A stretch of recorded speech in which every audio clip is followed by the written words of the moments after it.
ಪೃಥ್ವಿಯ ಪದರದಿಂದ ಮೇಲಿದ್ದ ಶಿವನ ಶಿರ ಧ್ಯಾನಮುಗ್ಧವಾಗಿದೆ ಎನಿಸಿದರೂ ಕಣ್ಣು ಹಾಯಿಸಿದತ್ತ ಹಚ್ಚ ಹಸಿರಿನ ಸಸ್ಯ ಶೈಲವನ್ನು ಕಂಡು ಶಿವನೇ ಶಿವಶೈಲವನ್ನಾಗಿಸಿ ಬಿಟ್ಟನೆಂಬ ಭಾವ ತುಳುಕಿ ನಿಲ್ಲುವುದು. ಶಿವಶೈಲಕ್ಕೆ ಶಿವದ್ವಾರಕ್ಕೆ ಅಡಿಯಿಟ್ಟಾಗಿದೆ. ಪ್ರಕೃತಿ ಶಿವನ ಇನ್ನೊಂದು ರೂಪ. ಇದರ ಬದಲಾಗಿ ಪ್ರಕೃತಿ ಏನನ್ನೂ ಕೇಳುವುದಿಲ್ಲ. ಪ್ರಕೃತಿ ಶಿವನ ಮತ್ತೊಂದು ರೂಪ. ಪ್ರಕೃತಿಯನ್ನು ಪೋಷಿಸಿ ಪರಿಸರವನ್ನು ಉಳಿಸಿ.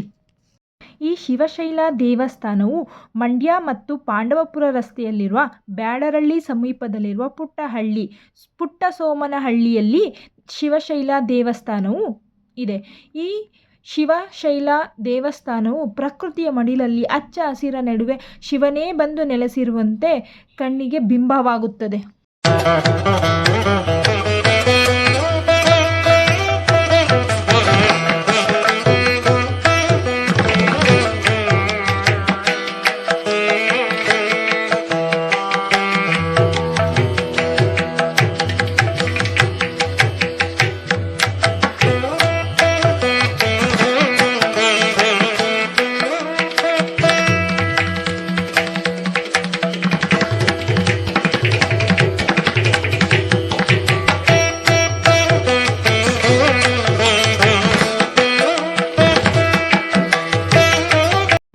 ಶಿವಶೈಲ ದೇವಸ್ಥಾನದ ನದಿಯ ದಡದಲ್ಲಿ ಲೋಕಪಾವನಿ ನದಿಯು ಹರಿಯುತ್ತದೆ. ಇದು ಶಿವಶೈಲದ ತಂಗಾಳಿ ತೇಲಿ ಬರುವಂತೆ ಕೇಳುತ್ತದೆ.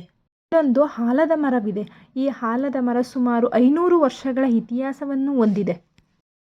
ಮಾನವ ಪರಿಸರದ ಶಿಶು, ಪರಿಸರ ಆ ಶಿಶುವಿನ ಮಾತೆ. ಈ ತಾಯಿ ಮಗುವಿನ ಅನ್ಯೋನ್ಯ ಸಂಬಂಧ ಮುರಿಯುವುದು ಈ ಸಂಬಂಧದಲ್ಲಿ ಪ್ರತ್ಯಕ್ಷ ಸಾಕ್ಷಿಯಾಗಿ ನಿಲ್ಲುತ್ತದೆ.